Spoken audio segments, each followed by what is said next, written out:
क्या केवल आधा मंत्र और सच्चा विश्वास किसी इंसान को उफनती नदी पार करा सकता है? एक गरीब महिला ने जो कर दिखाया, उसे देखकर विद्वान शास्त्री जी की आंखों से भी आंसू निकल पड़े। आखिर ऐसा क्या हुआ? आइए जानते हैं इस अद्भुत और प्रेरणादायक कथा में।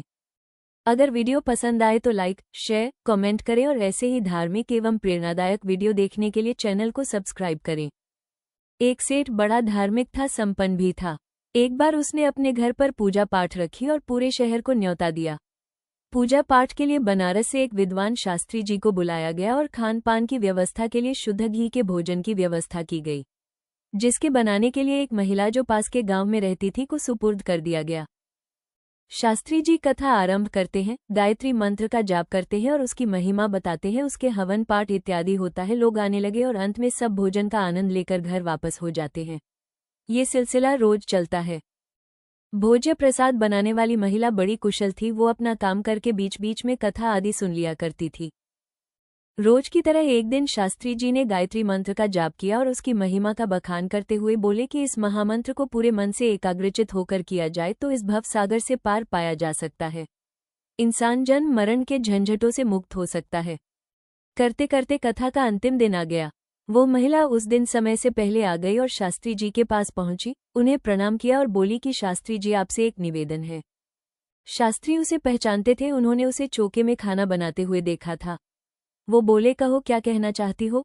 वो थोड़ा सकुचाते हुए बोली, शास्त्री जी, मैं एक गरीब महिला हूं और पड़ोस के गांव में रहती हूं।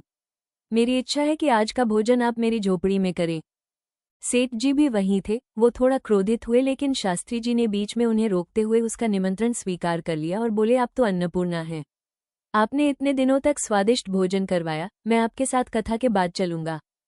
वो महिला प्रसन्न हो गई और काम में व्यस्त हो गई। कथा खत्म हुई और वो शास्त्री जी के समक्ष पहुंच गई। वायदे के अनुसार वो चल पड़े। गांव की सीमा पर पहुंचे तो देखा तो सामने नदी है। शास्त्री जी ठिठक कर रुक गए। बारिश का मौसम होने के कारण नदी उफान पर थी, कहीं कोई नाव भी नहीं दिख रही थी। शास्त्री जी को रुकता देख महिला ने अपने वस्त्रों को ठीक से अपने शरीर पर लपेट लिया। वह इससे पहले कि शास्त्री जी कुछ समझते, उसने शास्त्री जी का हाथ थामकर नदी में छलांग लगा दी और जोर जोर से ओ भूर्भुवः स्वः, ओ भूर्भुवः स्वः बोलने लगी और एक हाथ से तैरते हुए कुछ ही क्षणों में उफनती नदी की तेज धारा को पार कर दूसरे किनारे पहुंच गई। शास्त्री जी पूरे भीग गए और क्रोध में बोले, मूर्ख औरत, ये क्या पागलपन था? अगर डूब जाते तो?